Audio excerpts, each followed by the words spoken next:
राधे राधे दोस्तों, राधे राधे। आज मैं आपसे बात करने वाला हूँ राजस्थान में स्थित भांगड़ किले के बारे में, जिसके बारे में ना कोई जानना चाहता है ना कोई सुनना चाहता है, और अगर किसी ने जान भी लिया तो वहाँ पे जाना नहीं चाहता है। क्योंकि दोस्तों वहाँ पर ऐसा है कि 6 बजे के बाद वहाँ पर कोई जाना नहीं चाहता है, क्योंकि अगर जो गया वो वापस आता भी नहीं है।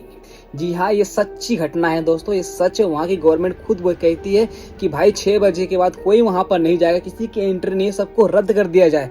जो भी टूरिस्ट वहाँ पर आते हैं उनको स्ट्रिक्टली मनाही है कि 6 बजे के बाद कोई अंदर नहीं जाएगा।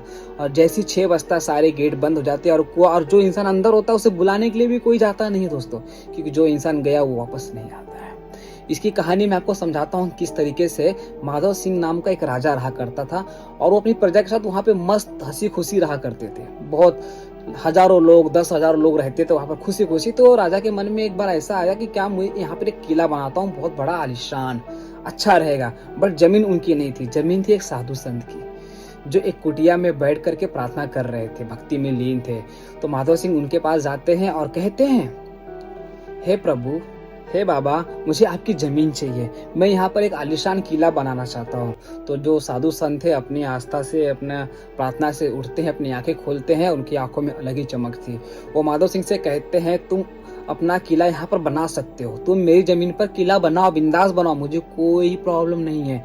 बट मेरी एक शर्त है, तुम्हें जितना ऊंचा बनाना है बनाओ, लेकिन उस किले की परछाई मेरे यहाँ तक नहीं आनी चाहिए, उस किले की परछाई मेरे यहाँ तक नहीं आनी चाहिए।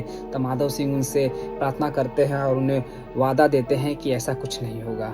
जैसी जैसी पीढ़ी बीतती है, कोई और राजा आता है वहाँ पर, मतलब उनके वंशज आते हैं, वो कहते हैं, कौन बाबा, मैं उनकी बात क्यों मानूं, मैं तो बनाऊंगा।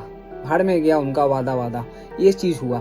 तब जैसे ही उनके वंशज ने किले को ऊपर ऊपर ऊपर बढ़ाते चले गए, फिर बाद में ऐसा हुआ कि जो नहीं होना था वो हुआ। उस किले की परछाई जो साधु प्रार्थना करते उनकी कुटिया तक पहुंच गए और उनकी प्रार्थना भंग हो गई। और जैसी उनकी आंखें खुली, उनको अचंभित हो गए, किला इतना ऊपर कैसे बन गया, परछाई यहाँ तक आ गई, अनर्थ हुआ ये अनर्थ। तभी वो श्राप देते हैं कि अब इसका अंत शुरू, अब इस किले का यहाँ पे लोगों के रहने की बर्बादी शुरू होगी, ये बहुत जल्द खत्म हो जाएगा, ये बहुत जल्द मिट्टी में मिल जाएगा, यहाँ पर कुछ नहीं होगा। तो दोस्तों आगे भी एक स्टोरी और है इसी के ऊपर, कि आगे और क्या क्या चीजें हुआ था, एक किला खत्म होने का कारण और क्या था, कैसे खत्म हुआ, उसका प्रोसेस मैं आपको अगले वीडियो में बताऊंगा, और ध्यान से देखिएगा।